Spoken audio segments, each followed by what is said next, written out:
Listo. Pues bueno, yo soy la doctora Fátima del Muro Casas y les voy a presentar el tema de dominando el control del dolor, protocolos de alta eficiencia en anestesia dental.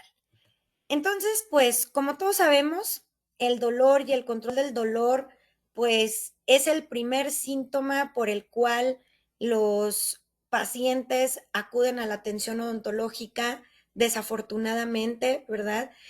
También el dolor es el síntoma principal en el que cuando uno acude a la consulta dental, pues tiene ese miedo porque sabe que para empezar la anestesia infiltrativa, pues nos va a causar un tipo de dolor.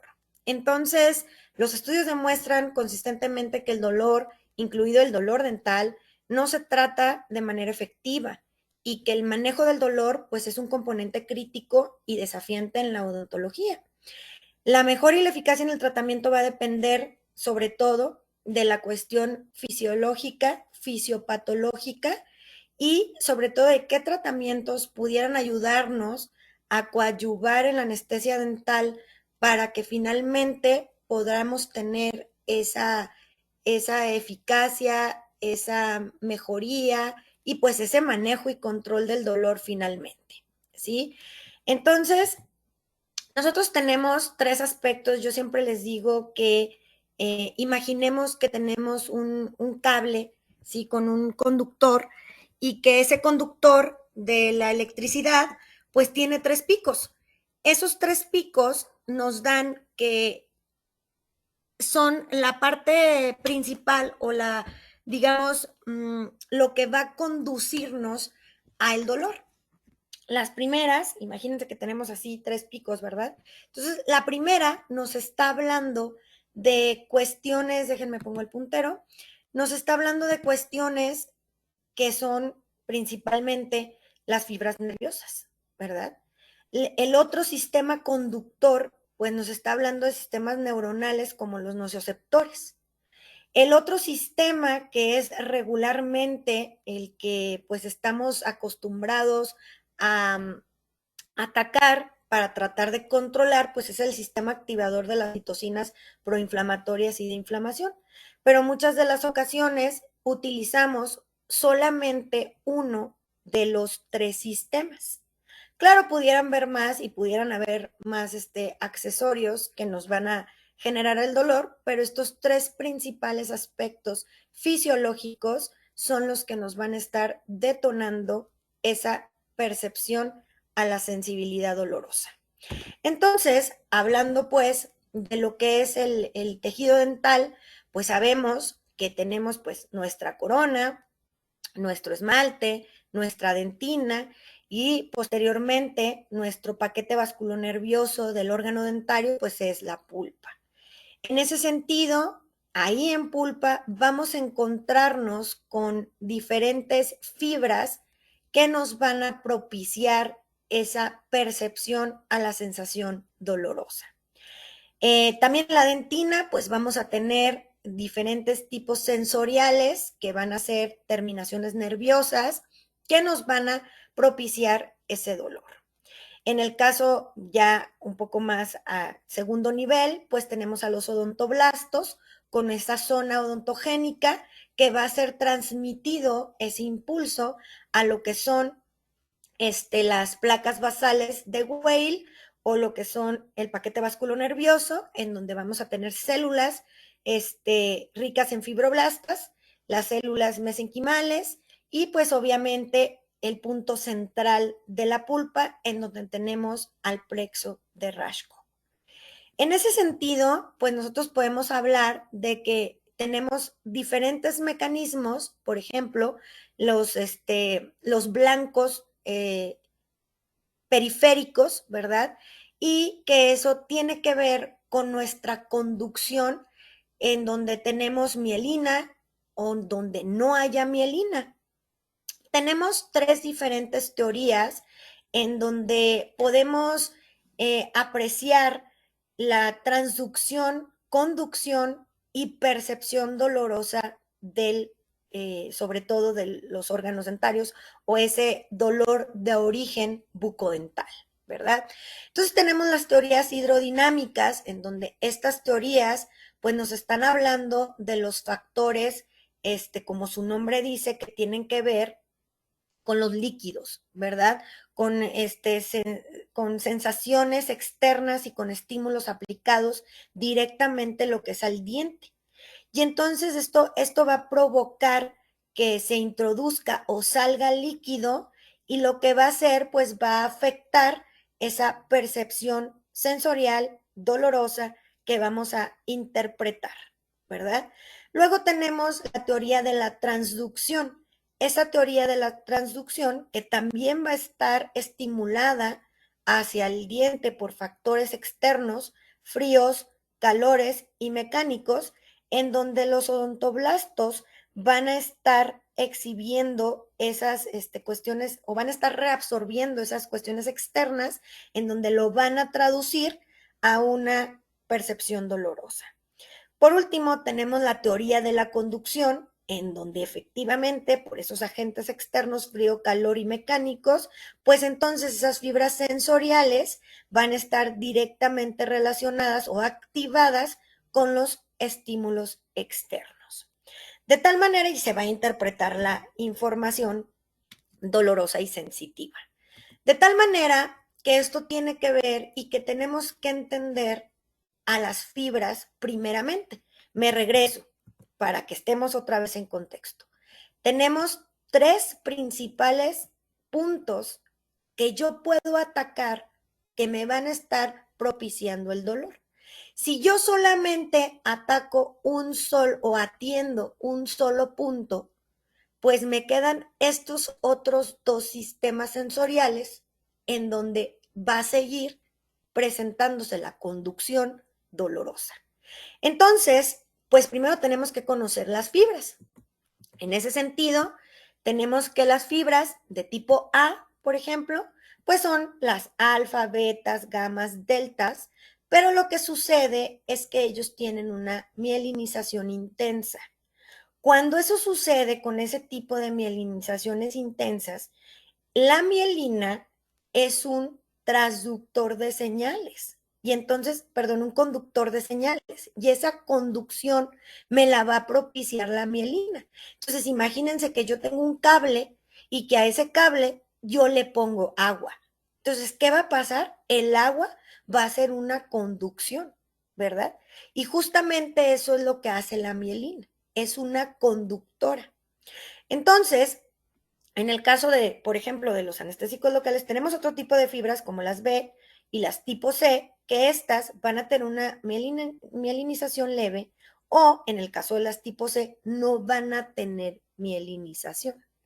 Lo cual, eso significa que en el caso de la anestesia local dental, nosotros vamos a bloquear principalmente a las tipo C y a las tipo A delta y B.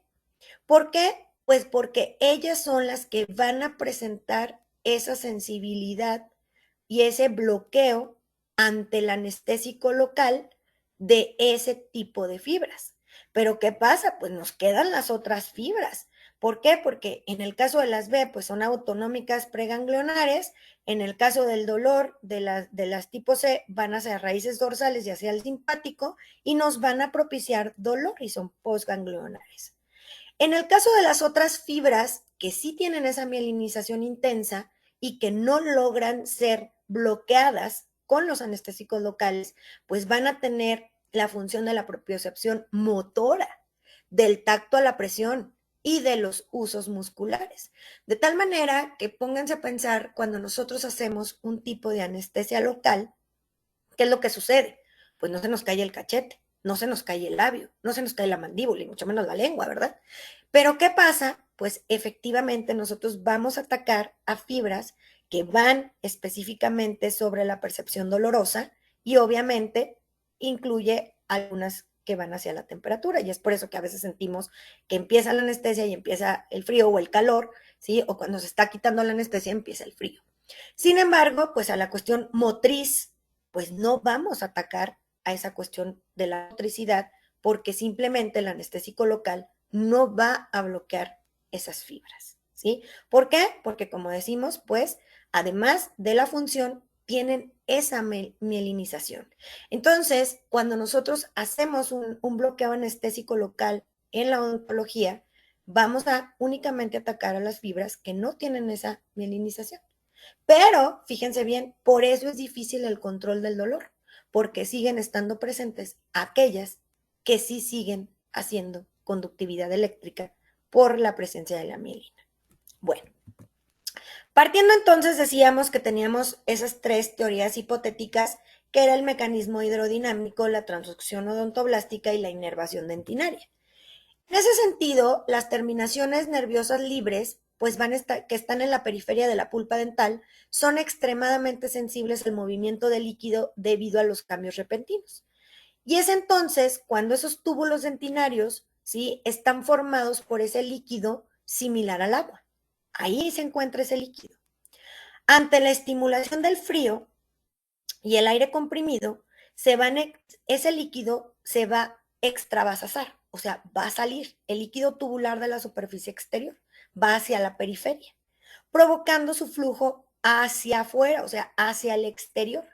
Mientras que el calor, lo que es la masticación y digamos, obturaciones sueltas, ¿sí?, o sobreobturaciones, van a impulsar ese líquido al interior, ¿sí?, hacia el líquido tubular, hacia la pulpa. Estos movimientos de esos líquidos, ¿sí?, van a ser tanto hacia afuera como hacia adentro y van a inducir una deformidad mecánica directa, fíjense, particularmente a las fibras a delta, ¿sí?, dentro de los túbulos y sobre todo pues a la pulpa periférica. Entonces, eso va a inducir el movimiento concomitante de esos odontoblastos, provocando esa deformidad de las fibras nerviosas, porque sale líquido o empuja líquido, ¿sí?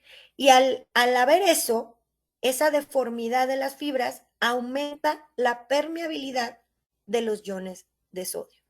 ¿Por qué les hablo de esto? Es muy importante que nosotros entendamos la fisiopatología para que podamos después entender por qué nos está fallando un anestésico local, ¿sí? Entonces, ese movimiento entre que se impulsa el líquido hacia el exterior o se impulsa el líquido hacia el interior, provocado por fríos o por calor o por cuestiones mecánicas, va a deformar a esas fibras, y esas fibras en esa deformación por el paso de los líquidos hacia el exterior o hacia el interior, pues va a ser un derrame rápido, digámoslo de esa manera, o sea, va a liberar más sodio, ¿sí? Y entonces va a aumentar la permeabilidad de ese sodio, despolarizando las fibras a delta, iniciando ese potencial de acción que va a generar el impulso a la sensación y a la percepción dolorosa, ¿sí? Bueno, una vez que tengamos esa expresión y esa distribución, pues vamos a también tener receptores y canales iónicos. No nada más en el potencial de membrana, ¿sí?, va a estar ese transductor que va a ser el sodio y el potasio, la entrada de sodio y potasio y movimiento de calcio, definitivamente. Pero además, yéndonos más hacia la parte molecular, este estudio es un estudio muy bonito que tiene esta persona Bae en el 2020, nos habla de que existen los receptores y canales iónicos que van a estar presentes en los axones de la pulpa dental. O sea, este es el santo grial de la percepción dolorosa, ¿sí?, a nivel molecular, específicamente hacia la pulpa dental. ¿Qué nos dice? Que tenemos canales termosensibles, incluidos los canales de potencial transitorio, ¿sí?, que van hacia las vainas, por eso vaininoide, que se encuentran y se denominan TRPV1, TRPV2, y si se fijan, aquí lo puse con colores, esos TRPV1 van a ser mayor a temperaturas de 43 grados centígrados. O sea, van a ser activados porque van, como su nombre dice, son termosensibles. Entonces va a ser a través de la temperatura. Dijimos que los que en nuestros cuadros anteriores, que si había cuestiones de temperatura hacia el calor, iba a impulsar el líquido de los túbulos dentinarios hacia dentro, hacia la pulpa. Pero si entonces había ese impulso hacia el exterior, pues iban a ser los estímulos fríos. Bueno, continuando con eso, tenemos otro tipo, estos canales que en el tipo 2, TRPV2, tenemos que va hacia menos de 52 grados centígrados, ¿sí? Los 4, por ejemplo, entre los 27 y los 35 grados centígrados, los 3, un poco mayor de 40, y luego tenemos los que son hacia el frío, que son menores a 26 grados centígrados, que van a estar el TRPM8 y el TRPA1, que va a menor de 17 grados centígrados. Eso en el caso de los termosensibles. Pero también vamos a tener a canales que van a ser mecanosensibles. Entonces, ¿qué quiere decir?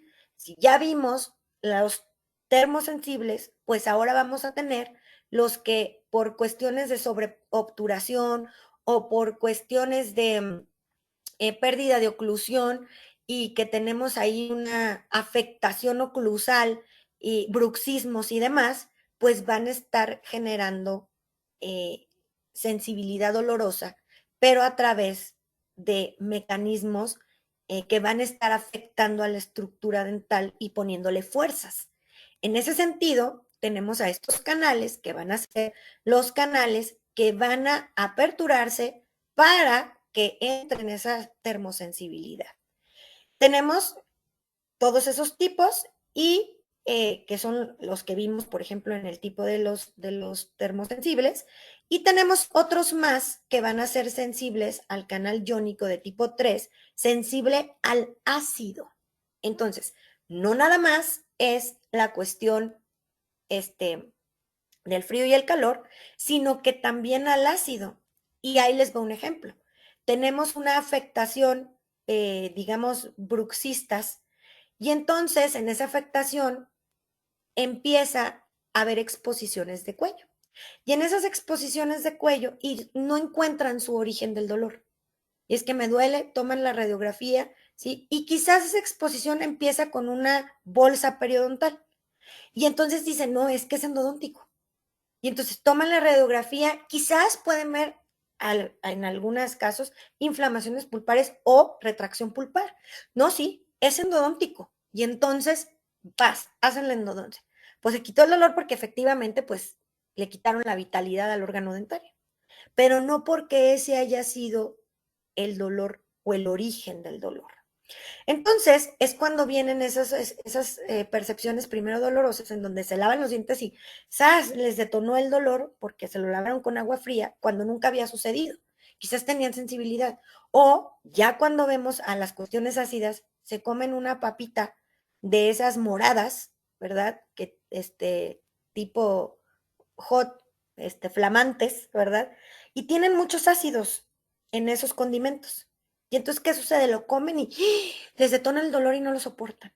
Efectivamente, ahí estamos hablando de canales iónicos, mecanosensibles, también que van sensibles al ácido y se llaman ACI-C3. Esos son los que vamos a tener. Y bueno, finalmente los piezoeléctricos, en donde a lo mejor están sobreobturados o tienen una obturación deficiente, entonces, no sé, se les mete una semilla de guayaba, una semilla o simplemente se compactó la comida y entonces genera esa sensibilidad de dolorosa con esos que se llaman piezo 2. Existen también otro tipo de canales que están incluidos los receptores que se denominan purinérgicos de unión a lo que es el ATP. Se llaman los P2, X2 y X3. Y los canales activados también por la hiperpolarización de lo que son los nucleótidos cíclicos, que tiene que ver con el AMP cíclico y el GMP cíclico, que en las células, recuerden que nos van a propiciar, ¿sí? ATP y nos van a propiciar energía. Entonces, los receptores y los canales iónicos en los axones de la pulpa dental van a permitir detectar, 1, cambios térmicos, 2, cambios mecánicos, 3, cambios químicos y cambios purinérgicos que van a contribuir a la transducción sensorial y obviamente pues a la protección del tejido pulpar. Cuando ya sentimos dolor, acuérdense que el dolor es ese síntoma que es un centinela, porque nos está avisando que algo en el cuerpo está deteriorado.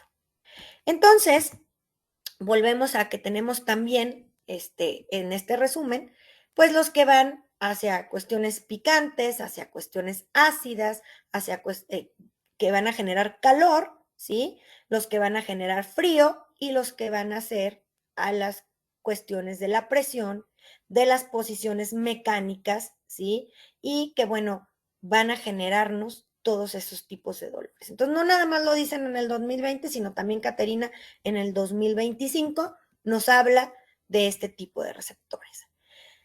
También en el 2020, con este artículo de Gina Tulin, tenemos que existen estímulos químicos y físicos llamados algógenos que van a activar esos canales iónicos, porque luego se pierden un poco y dicen, a ver, pero si estábamos en las teorías, si estábamos en las fibras, ¿sí?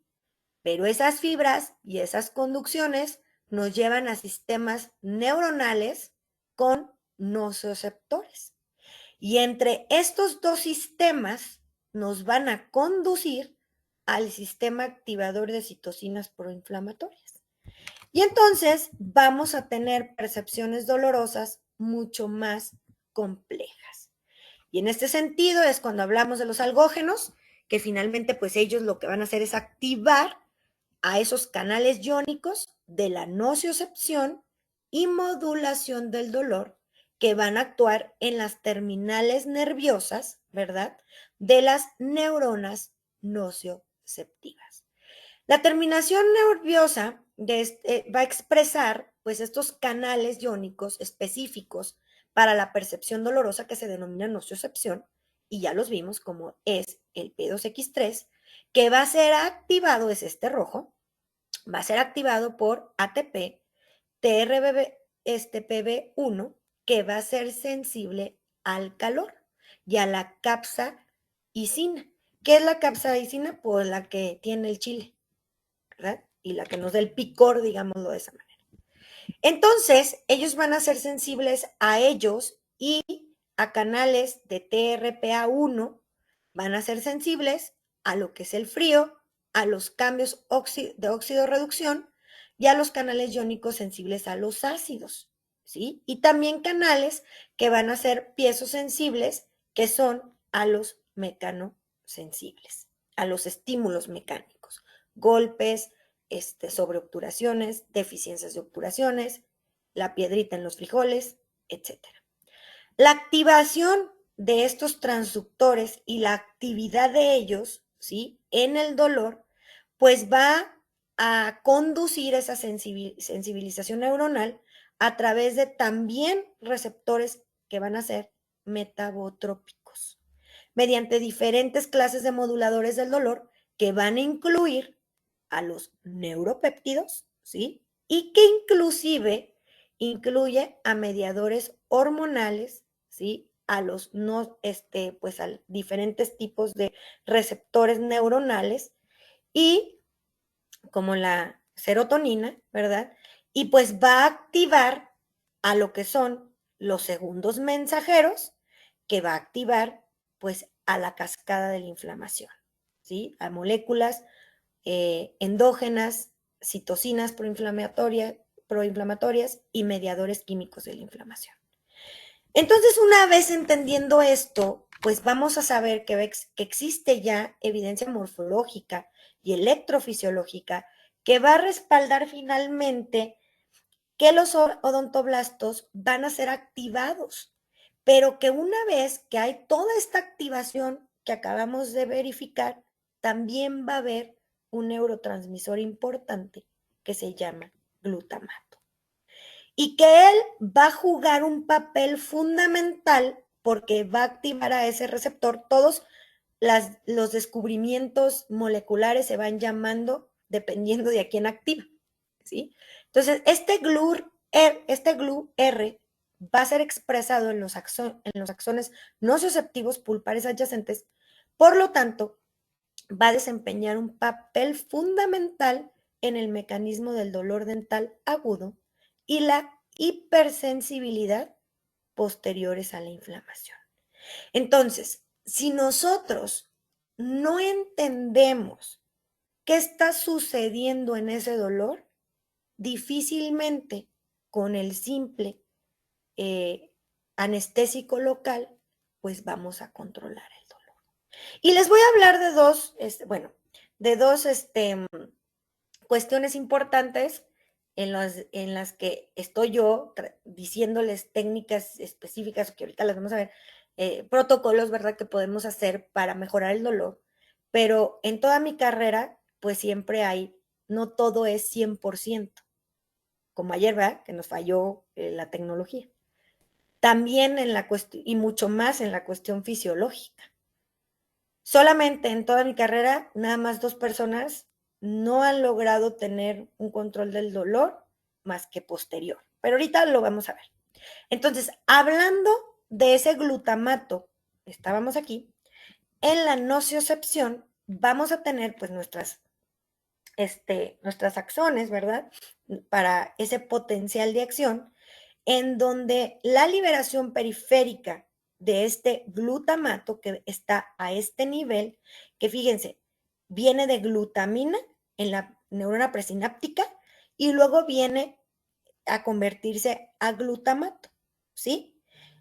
¿Y quién puede activar? El calcio, el sistema GABAérgico, ¿sí? El sistema de potasio, ¿sí? Y entonces, todas esas moléculas me van a dar una liberación de glutamato y la expresión en la posináptica de receptores de ese glutamato que van a regular positivamente después de la inflamación. ¿Qué van a regular? Fíjense, el calcio intracelular, el óxido nítrico, las sustancias como la arginina, ¿sí? El óxido nítrico a través de la enzima sintetasa, la citrulina, y eso va a liberar al ácido, va a modular al ácido araquidónico, y entonces, miren, vienen los COX-2, la liberación de COX-2. Y es entonces cuando tenemos que conjuntar las acciones que deriven de la fisiopatología del dolor. Entonces, vuelvo a mi imagen, con un simple bloqueo de anestesia dental, pues me van a quedar estos otros 2 sistemas de conducción y no voy a controlar el dolor. Así le pongan toda la caja, ¿sí? Lo único que le van a hacer va a ser toxicidad por acúmulo y el organismo es tan sabio que ni eso, ¿verdad? Pero, porque es local. Pero entonces nos quedan los otros 2 sistemas en donde va a persistir la sensación dolorosa. ¿Por qué? Porque está involucrados todos estos tipos de mecanismos y de vías de transducción del dolor. Existen otros receptores en la nocicepción de la pulpa dental, que es el BG o BGLUT1 y BGLUT2. En el caso de que ellos se expresen, sí, ahí vemos las neuronas, ¿verdad? Las dendritas, se expresan en muchos axones pulpares. Y pues lo que sugiere es que la señalización del glutamato mediado por ese BGLUT1 y BGLUT2 está involucrada en la nocicepción pulpar y que además, en el caso del 1, se expresa principalmente en las neuronas mecanosensibles y la pulpa dental está involucrada principalmente en la nocicepción. Y en el caso, bueno, se supone que el BGLUT1 va a expresar un subconjunto específico de lo que son los aferentes sensoriales, que son los mecanosensibles de bajo umbral, como las fibras A beta. En la pulpa dental que están involucradas, pues en la nociocepción. Entonces, estos dos va a respaldar el hecho de que existen observaciones de que aproximadamente el 20% de las acciones que inervan la pulpa dental son fibras mielinizadas grandes por A beta.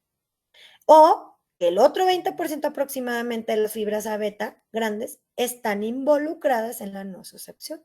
Por tanto, si esto es correcto, entonces el circuito neuronal para la nocicepción y el mecanismo para procesar la información del dolor en la pulpa dental puede ser diferentes a los otros tejidos, ¿sí?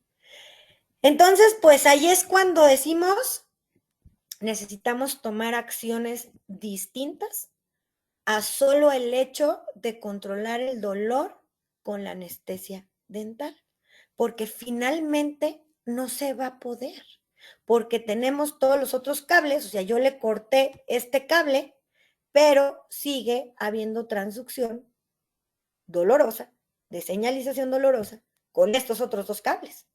Entonces, yo tengo que utilizar, en el caso del sistema activador de citocinas proinflamatorias, pues yo necesito utilizar AINES o analgésicos potentes, o en el caso de sistemas neuronales con nociceptores, pues relajantes musculares y hasta opiáceos. Que no me gustan los opiáceos, no me encantan. Le voy a mandar un saludo a mi compañero de toda la vida, desde el kinder hasta bailábamos en los bailables juntos porque los dos éramos pequeños. Y es un gran anestesiólogo, y el otro día me decía, es que ¿por qué los odontólogos no les gusta prescribir los opiáceos? Ahorita voy a ese punto, ¿sí? Bueno, Jan, mi más grande saludo. Entonces, pues, tenemos que, obviamente, primero, en el caso de la anestesia, ¿verdad? Vamos a tener, pues, la mejor guía para el manejo del dolor, y esto tiene que ver, paso 1, tener una jeringa que realmente nos ayude a tener una mejor práctica para infiltrativa. El paso 2, ¿verdad? Una anestesia que realmente nos funcione, ¿sí? Y que tengamos menores tiempos de latencia con mayores tiempos de trabajo. Y finalmente, agujas que tengan un lumen interior más amplio, que estén siliconadas y que eso nos ayude. Este es el armamento que necesitamos para tener un control del dolor en la anestesia infiltrativa, ¿verdad? ¿Qué es la anestesia local?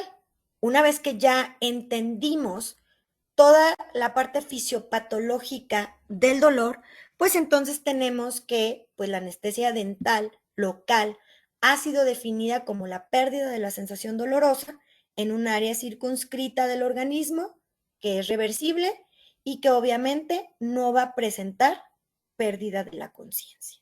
Ese es el concepto. ¿Cómo van a actuar los anestésicos locales? Pues hablábamos de las fibras nerviosas. Su acción primaria del anestésico local es en la producción del bloqueo nervioso, disminuyendo primeramente la permeabilidad de los canales de sodio hasta que finalmente se inactive ese canal, se cierre y no haya potencial de membrana. Una vez cuando están los canales cerrados, esos canales de sodio cerrados que están en reposo, está a menos 70 milivoltios, están depolarizados. Pero una vez que hay ese potencial de acción de membrana, pues se va a activar, deja pasar canales iónicos y entonces me sube mi voltaje hasta más de 30 milivoltios. ¿Por qué? Porque hay el paso del sodio y el sodio tiene carga eléctrica químicamente hablando. Entonces, ese potencial de membrana va a estar de depolarización a repolarización, depolarización, repolarización con el paso de los canales. Al nosotros utilizar un anestésico local, vamos a bloquear ese canal, ¿sí? ¿Y qué va a pasar? Ya no va a haber potencial de membrana. Entonces, ese impulso nervioso que se estaba dando por depolarización y repolarización, finalmente va a ir haciéndolo más lento, y es cuando sentimos el hormigueo. ¿Por qué? Porque se está terminando la conductividad eléctrica del sodio, se cortó, y pues nada más ahí lo que quedó en la fibra nerviosa, y ese es el tiempo de latencia, pero finalmente hasta que no deje pasar nada y no haya esa conductividad eléctrica y entonces se pierda la conductividad eléctrica en el potencial de membrana y pues no haya esa conducción y se pierda lo que queremos, la percepción dolorosa, ¿sí? Como todos sabemos, la química de los anestésicos locales, pues sabemos que son bases débiles, escasamente solubles e inestables en agua, por lo que desde hace muchos años se han combinado con ácidos fuertes para obtener sales estables y solubles en agua, que va de 4 a 7 de pH aproximadamente. ¿Cuál es la química? Pues están conformados por un grupo aromático, aquí está, bencenos de triple enlace, tienen una cadena hidrocarbonada, pero tienen una unión que es lo que va a diferenciar al tipo de anestésico. Si es de tipo éster, pues definitivamente van a ser los que nosotros no utilizamos, que van a ser los derivados de cocaína, y los que tenemos que son las de tipo de unión amida, que son los propios de los grupos de lidocaína. Pero luego tenemos una estrella en la anestesia local que fue específicamente diseñada, ¿sí? Y quien la sacó por primera vez al mercado, pues fue Septodont, ¿verdad? Y que es la articaína. Primero tuvo un nombre previo a ya articaína porque estaban acomodando sus núcleos aromáticos, sus uniones y cadenas hidrocarbonadas, pero lo que pasa es que le quitaron ese grupo aromático, benceno, y le cambiaron por otro grupo que se llama tiofeno. Y le dejaron la unión éster y la amina, y eso lo hizo que algunos dicen que pertenece a los aminoamidas, pero químicamente la realidad es que no. ¿Por qué? Porque no tiene, le quitaron el grupo benceno, le pusieron un tiofeno, y al hacer ese cambio químico se dieron cuenta y descubrieron a la articaína y descubrieron que no tiene los, y con el éster descubrieron que no tiene los efectos negativos de los ésteres, ¿sí?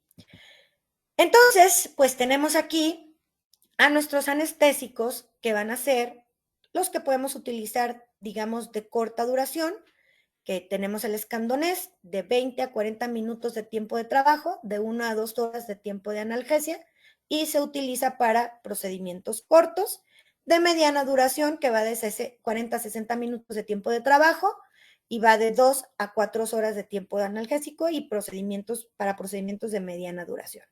Tenemos los de media duración a larga duración, que es el Medicaine, de 1 al 100,000, con 60 a 90 minutos de tiempo de trabajo, de 4 hasta 6 horas, ¿verdad? De tiempo de anestesia y procedimientos para de más larga duración, ¿sí? Hay una cosa muy importante, se los puse aquí tal cual, de las stat pearls, de lo que es el PubMed, y nos dice que tenemos una tabla con dosis máximas de las soluciones anestésicas que se utilizan en odontología. Recordemos que en nuestro país y que dependiendo del país es las soluciones anestésicas que se comercializan. En México no tenemos todas las anestésicas. En México las soluciones anestésicas, en México contamos con lidocaína con y sin vasoconstrictor, articaína únicamente con vasoconstrictor, mepivacaína con y sin vasoconstrictor, y en el caso de prilocaína y bupivacaína no las tenemos todavía. De hecho, teníamos bupivacaína y la retiraron, también es de Septodont, la venden en Estados Unidos y en otros países de Latinoamérica, y bueno, pues a ver qué pasa con México, ¿verdad? Pero lo importante pues son estas dosis máximas que nos dicen que, por ejemplo, de lidocaína con vasoconstrictor va de 7 miligramos por kilo y hasta 500 miligramos de articaína al día, al día. De articaína con vasoconstrictor, igual 7 miligramos hasta 500, mepivacaína sin con o sin vasoconstrictor 6.6 o hasta 400 miligramos, prilocaína con o sin vasoconstrictor 8 miligramos por kilo o hasta 500 miligramos y bupivacaína con vasoconstrictor 2 miligramos por kilo o hasta 200 miligramos. Entonces, ¿quién nos dice? Pues nos dice que la bupivacaína pues es la más tóxica, necesita mucho menos dosis para tener una posible toxicidad, ¿sí? Bueno, tenemos nuevas perspectivas en la anestesia definitivamente, tenemos innovaciones en la anestesia, que tiene que ver con medicina basada en evidencia, más molecular, en donde ya no solamente es si utilizo una jeringa eléctrica o una jeringa convencional, la verdad, creo que los estudios han demostrado que no hay una diferencia significativa. Quizás hay diferencia entre uno y otro paciente, a lo mejor entre los pediátricos y un paciente adulto, pero que la realidad, una diferencia significativa, matemática, que nos muestre que sí es diferente utilizar un sistema de inyección eléctrica a una, ¿cómo se llama? Carpool convencional, pues en realidad todavía no lo hay. Pero sí, ¿cuáles son las nuevas perspectivas de la anestesia? Pues innovaciones hacia el sentido de anestésicos basados en nanopartículas con acarreadores de tipo nano, nanopartículas que puedan ser biodegradables y que eso es lo que se está buscando para que la molécula anestésica sea mucho más pequeña y a la hora de ingresar al tejido, pues tengas la menor percepción dolorosa. Otras de ellas, pues, son formulaciones liposomales con liposomas encapsulados para el desarrollo de, pues, múltiples fármacos y de formulaciones múltiples, pues, en el caso de la anestesia también le incluye. Otros de ellos, pues, son las crioanestesias, en donde hay aplicaciones en frío con combinaciones farmacológicas de anestesia para tratar de eliminar o para tratar de controlar el dolor a la infiltración.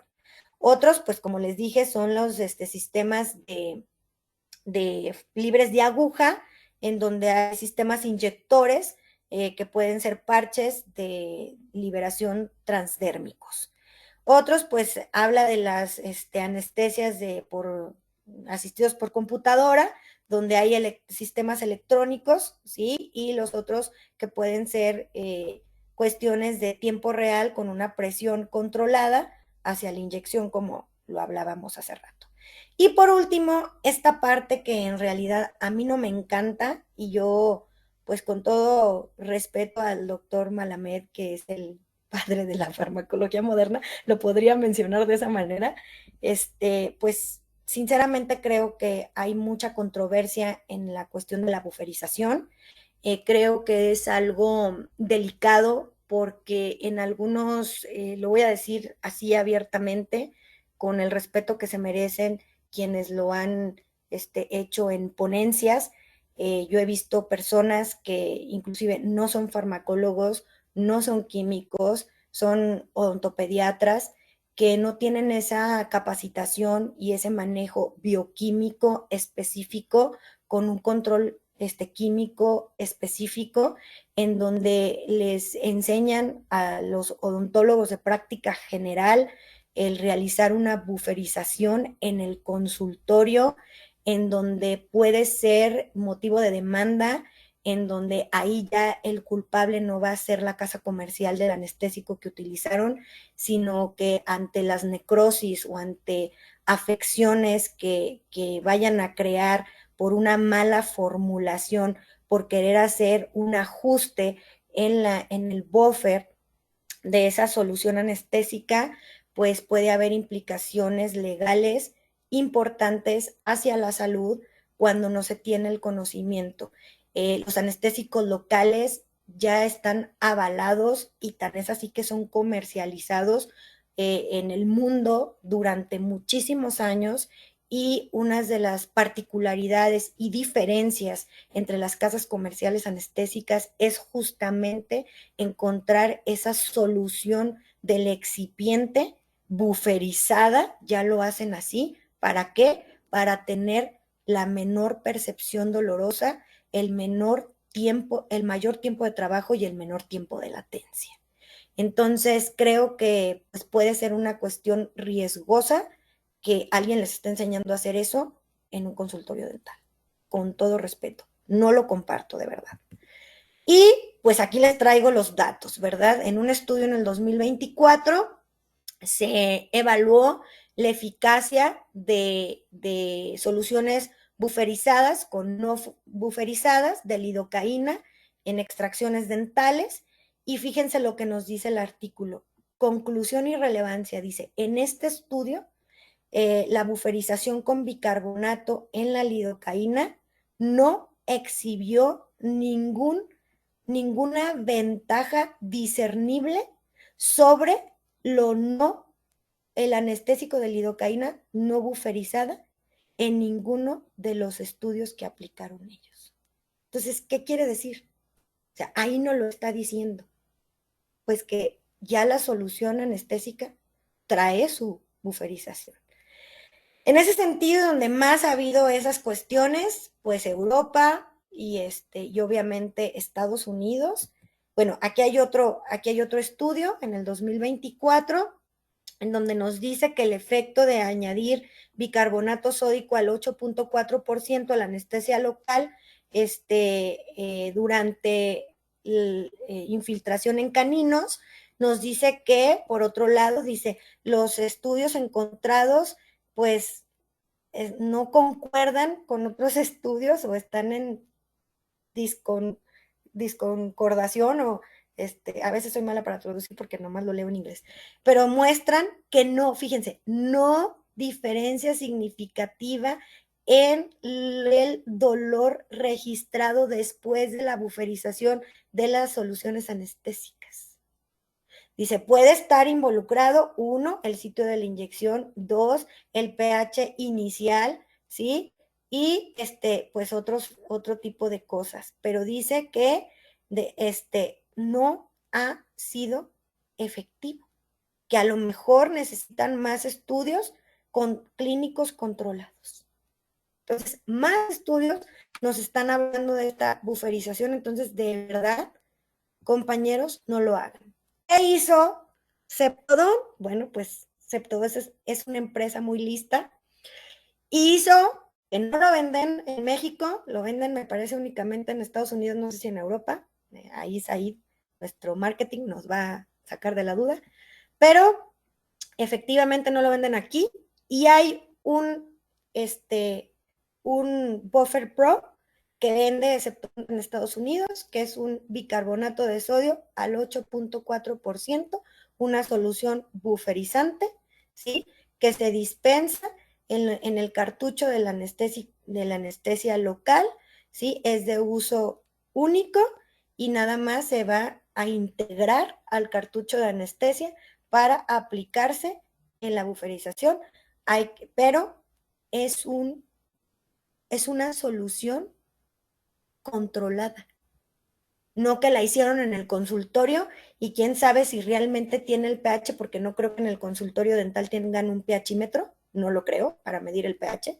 No creo que tengan para medir las soluciones buffers y que realmente les quede al 8.4% y estén ahí midiendo el sodio y el bicarbonato a ver si es cierto.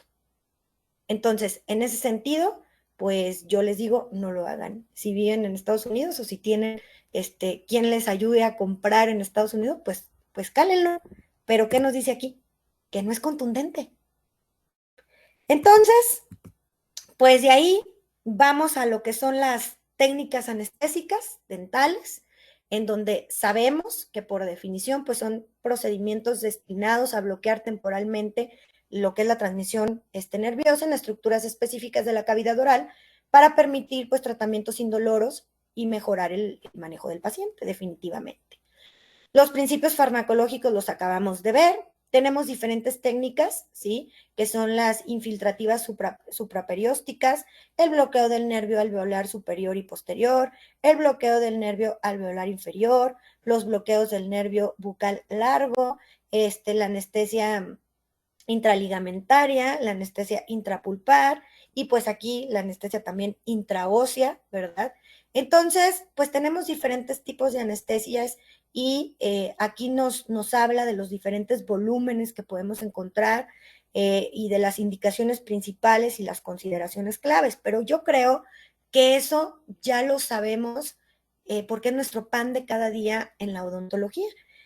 Para hacer una obturación y hacer el aislamiento, pues definitivamente tenemos que poner nuestra anestésica. Que no siempre aplica, bueno, pero pues para confort del paciente, el utilizar la grapa, pues creo que es importante que lo haga el odontólogo y que le propicie al paciente pues el menor dolor, ¿verdad? Y el mejor confort.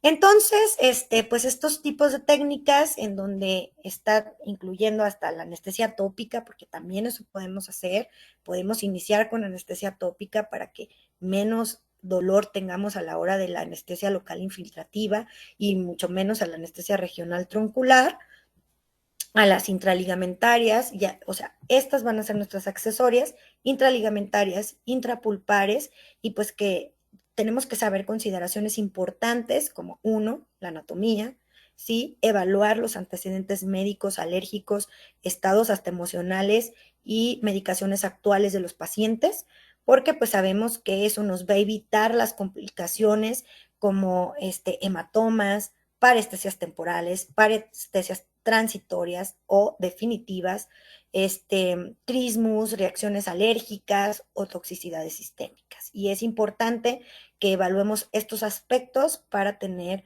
una seguridad y usar la menos dosis efectiva, aspirar siempre a hacer una aspiración, y eso tiene nuestro armamento Septodont, en donde en ese armamento pues tenemos a jeringas que definitivamente con arpón y sin arpón, la que no tiene el arpón, pues va a ser la aspiración.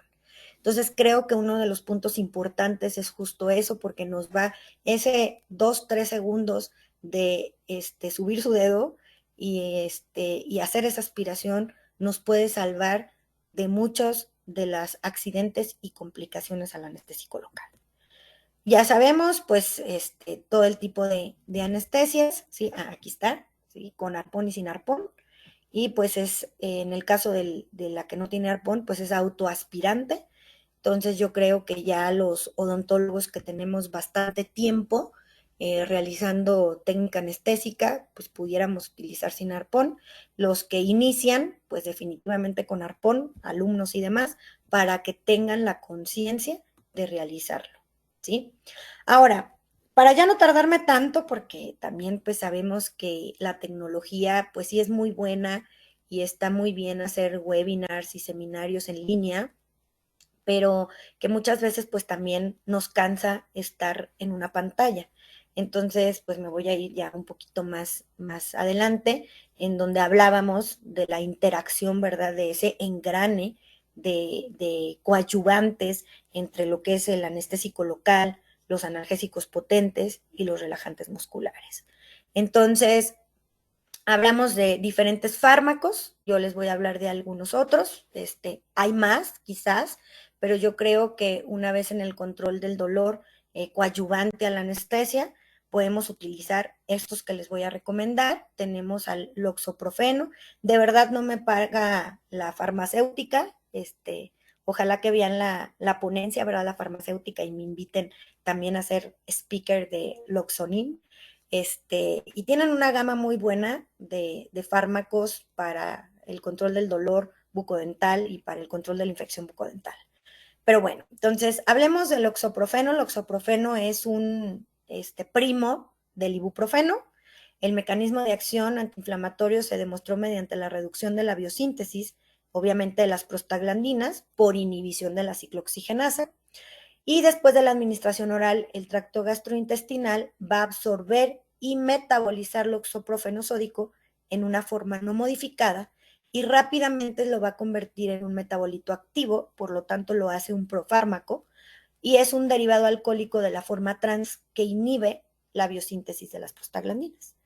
Este analgésico antiinflamatorio, pues la principal ventaja que va a tener el oxoprofeno sódico con relación a otros antiinflamatorios, ¿sí? Se basa en el hecho que el oxoprofeno es un profármaco, como les dije, que se absorbe y se metaboliza a nivel del tracto gastrointestinal, y con esto posee una menor actividad ulcerogénica, que todos los AINES lo tienen, y resulta en una mayor seguridad en tratamiento a corto y largo plazo, y su efecto analgésico, miren, es de 10 a 20 veces más potente que otros antiinflamatorios no esteroideos como ketoprofeno, ¿sí?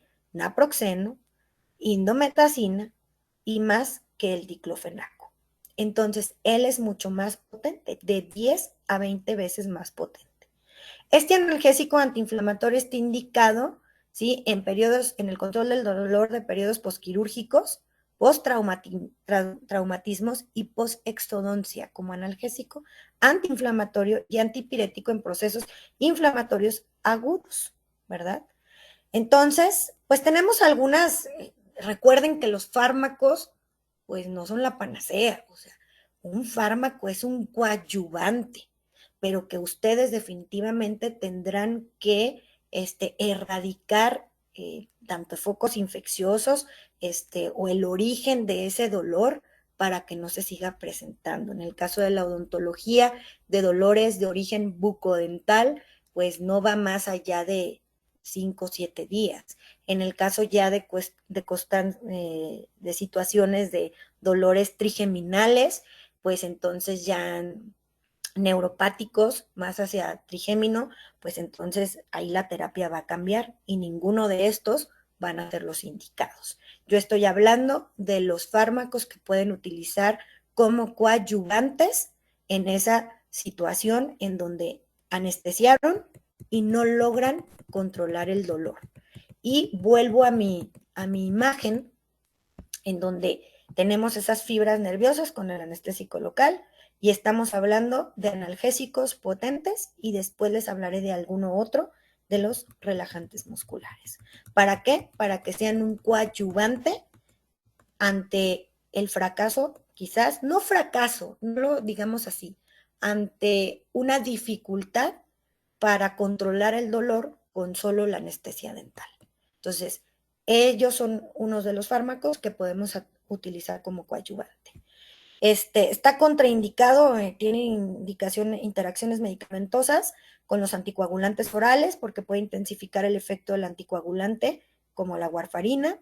Las sulfonilureas también porque puede potenciar el efecto hipoglucemiante de estas sulfonilureas y el oxoprofeno puede potenciar algunos de los efectos adversos reportados con fluoroquinolonas como convulsiones, ya que estos inhiben la unión del receptor GABA. En el caso también de interacciones con metotrexato, la terapia concomitante con loxoprofeno puede aumentar la concentración sanguínea de este metotrexato, que se utiliza para aquellos pacientes con artritis reumatoide, llevando el aumento de sus efectos y aumentando el riesgo de toxicidad. En el caso de que utilicen sales de litio, no lo pueden combinar con loxoprofeno porque puede aumentar la concentración sanguínea de litio y pues causar intoxicación, ¿verdad? En el caso de diuréticos del tipo de las tiacidas, como hidroclorotiacidas, puede producir efectos hipotensores y pues más diuréticos, ¿verdad? Entonces, bueno, esta es una alternativa. Acuérdense siempre evaluar a su paciente y pues yo siempre les recomiendo que este tipo de fármacos para mayores de 18 años y pacientes que digamos que pues están aparentemente sanos sistémicamente. Tenemos este otro que no es un AINES, es un analgésico potente. Podrá compartir el mecanismo de acción en el caso de analgesia y en el caso de bloqueo de COX-1, pero hay algo muy importante, no es antiinflamatorio, no es antipirético, por eso no es catalogado como un AINES, es un analgésico potente. Entonces, en el caso de aquellos pacientes que vayan a hacer un tratamiento de extracción, un tratamiento quirúrgico, una endodoncia, un tratamiento de conductos y que anestesian a su paciente y que entre el nerviosismo y el bloqueo por liberación de adrenalina del anestésico local, entre otros muchos factores que está el paciente muy bien anestesiado, pero apenas meten el elevador y brincan. Ah, claro, le cortan con la pieza de baja y hacen una debridación de alguna manera y un corte y no les duele, pero meten el elevador Y entonces, ¿qué está sucediendo? Mis, ¿cómo se llaman? Mis receptores, mecanorreceptores que estoy utilizando, ¿sí? Y se activan finalmente con el elevador, ¿verdad? O sea, porque es algo mecánico.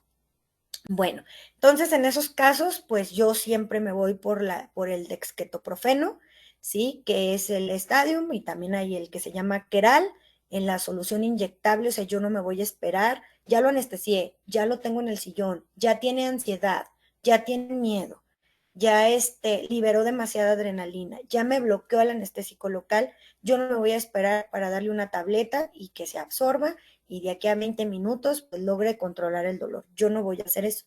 Entonces lo que voy a hacer es una ámpula, ¿sí? De 50 miligramos contenida en 2 mililitros.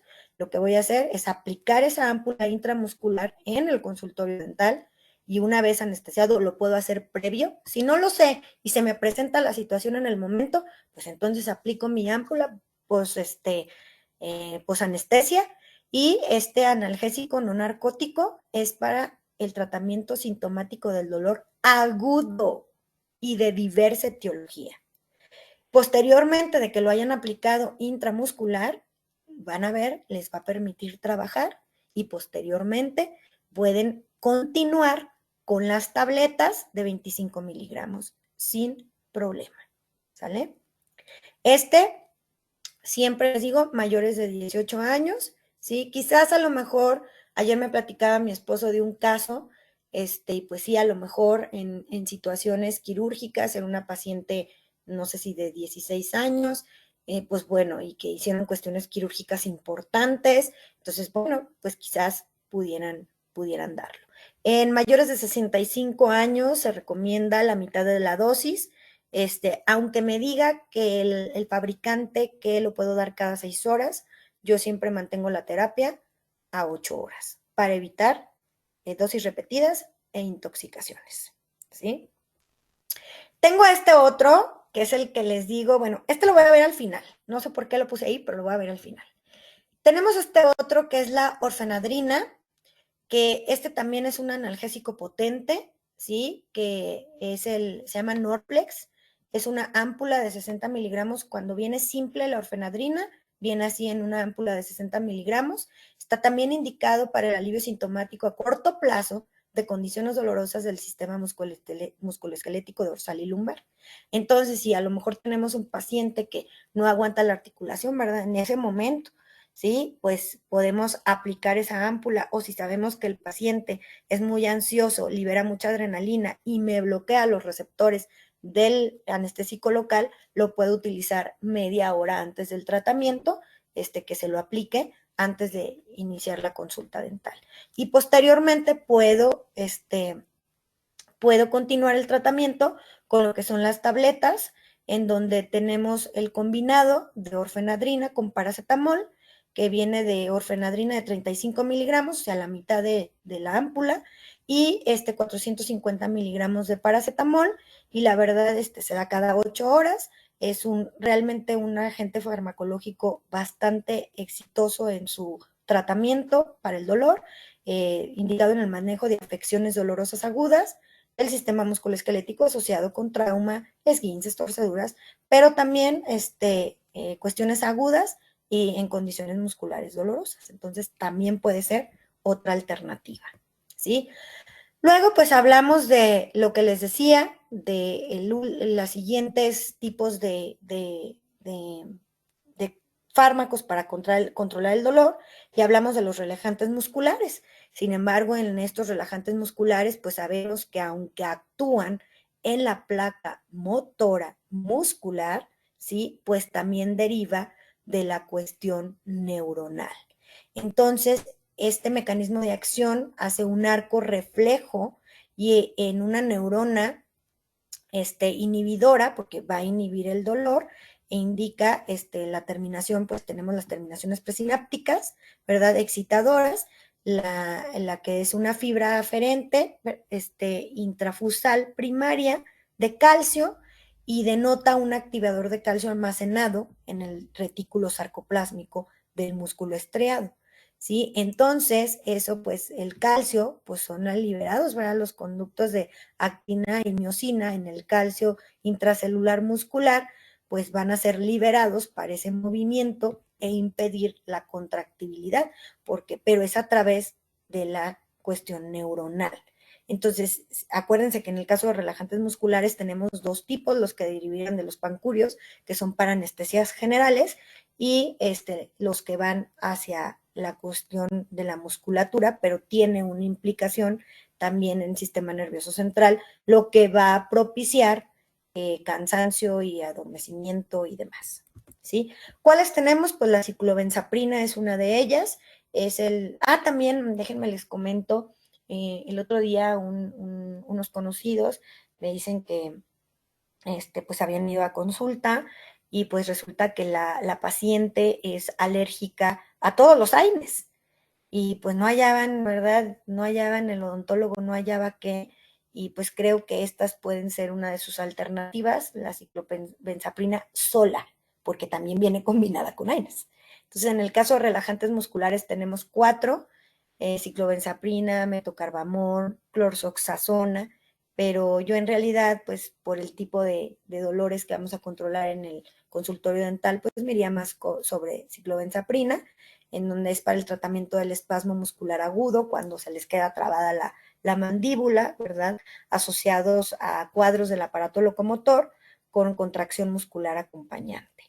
Entonces, pero tiene sus contraindicaciones, no en menores de edad, siempre para mayores de 18 años, arritmias, alteraciones de la conducción cardíaca, aunque si tenemos pacientes en donde ya tienen, no sé, 16, 17 años, en donde son sanos, podemos dar una dosis, pero en lugar de darlo cada 12 horas, yo solamente lo doy cada 24 horas. Entonces, por ejemplo, si tenemos algunas extracciones quirúrgicas, pues lo pueden dar, pero solamente por la noche, media hora antes de dormir. Y está de 10 o 5 miligramos. A mí me gusta más que es el combinado con clonixinato de lisina, que está indicado en el manejo del espasmo y dolor, pero sobre todo es especialmente útil en el control del trismus post-extracción del tercer molar. Se llama Dorixina Relax. Antes existía el Yuredol con la doble de la dosis. No sé por qué, pues por cuestiones políticas de nuestro país. Me parece que ya no lo han traído a la venta, pero existe la Dorixina Relax y esta pues tiene la mitad de la concentración de clonixinato de lisina y de ciclobenzaprina. Es 5 miligramos y 125. Aquí, este era el de Yuredol. Pero en el caso de Dorixina Relax viene de 5 en 125, ¿sí? Igual sus contraindicaciones, pues arritmias, alteraciones de la conducción cardíacas, infarto agudo de miocardio, insuficiencia congestiva.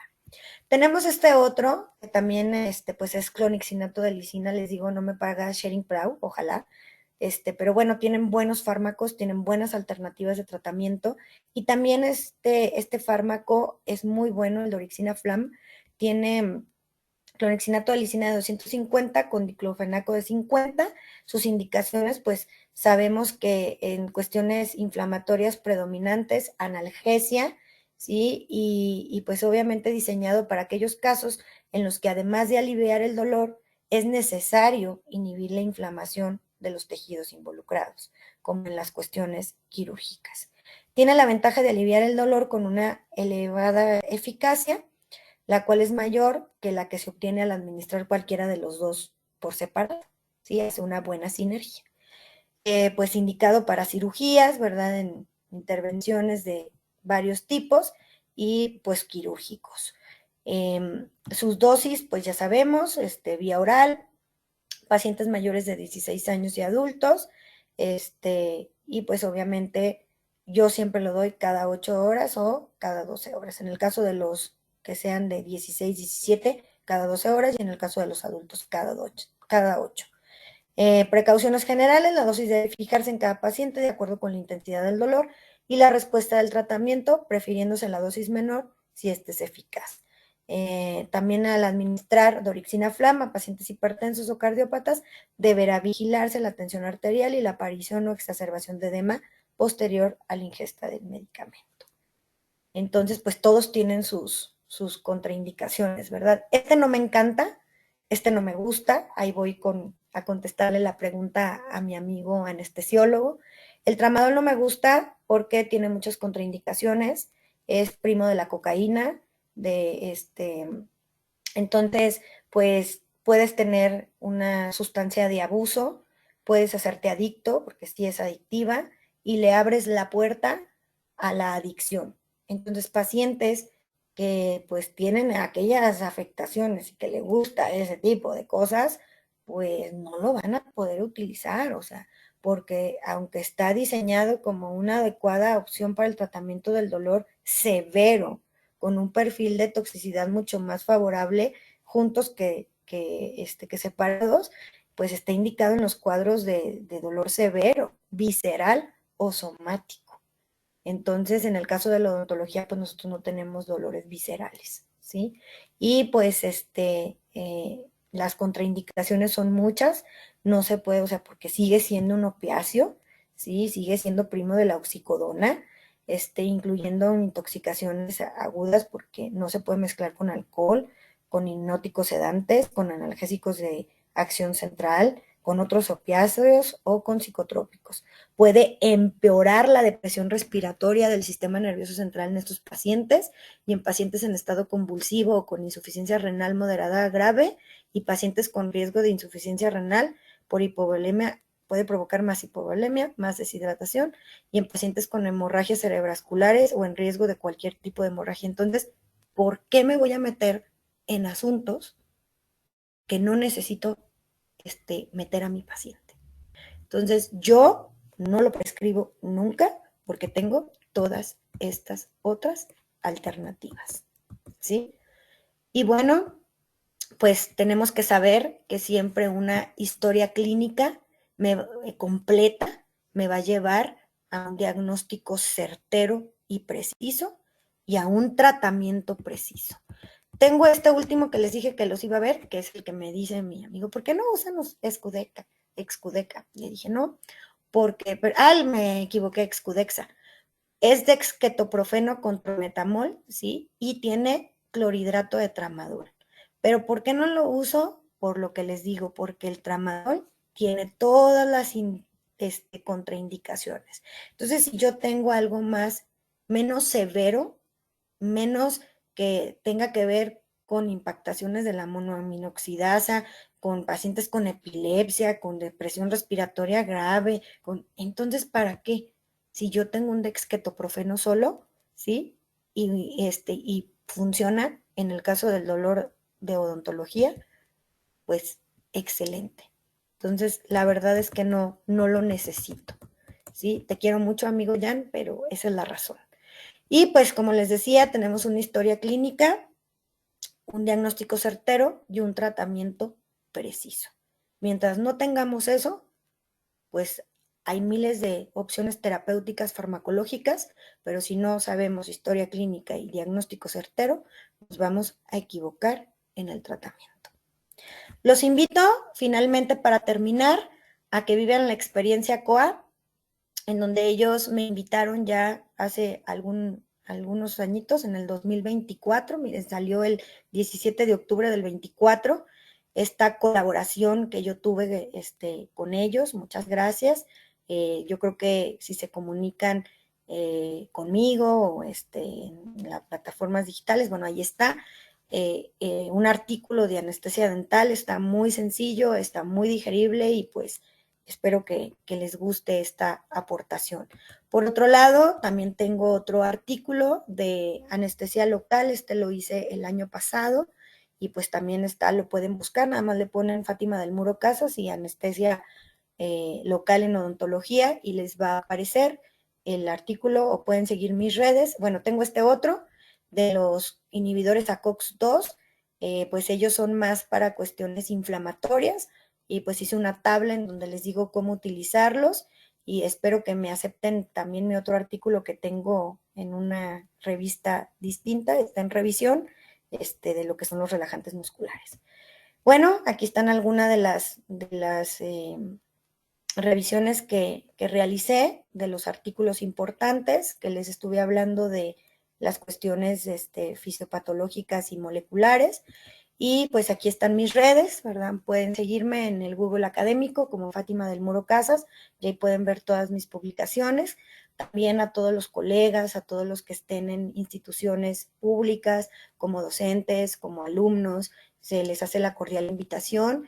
Soy la editora de la revista Contexto Odontológico, y pues nosotros es una revista ya indexada, aparece también en Scholar Google, donde los pueden citar, tiene su número de identificador por artículo denominado DOI, tiene ISSN, estamos en Latindex, estamos en Dialnet y también en Redalic. Entonces, pues yo los invito a sus aportaciones científicas de artículos con sus manuscritos. Cualquier duda que tengan, pues nada más escríbanme en mis redes sociales y con mucho gusto los puedo apoyar para la publicación de los artículos, o cuando alguien desee además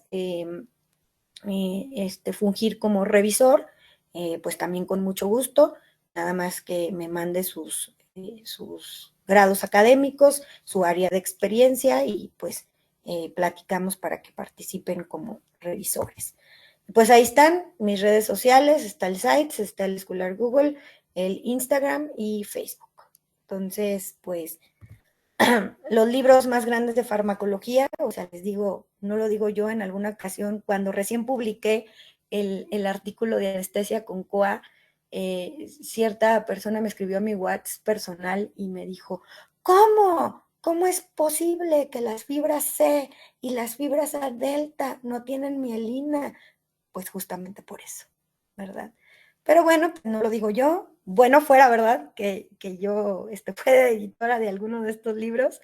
El Goodman y Gilman, el libro más grande de farmacología, el Katzum, el Farmacología de Jesús Flores. Y bueno, pues aquí siempre la voy a presumir a mi doctora, porque gracias a ella soy doctora en farmacología, que es la doctora Patricia Yahuaca, siempre le mando saludos. Y los editores del Goodman y Gilman, el doctor Brunton, muy amable, él se encuentra en San Diego.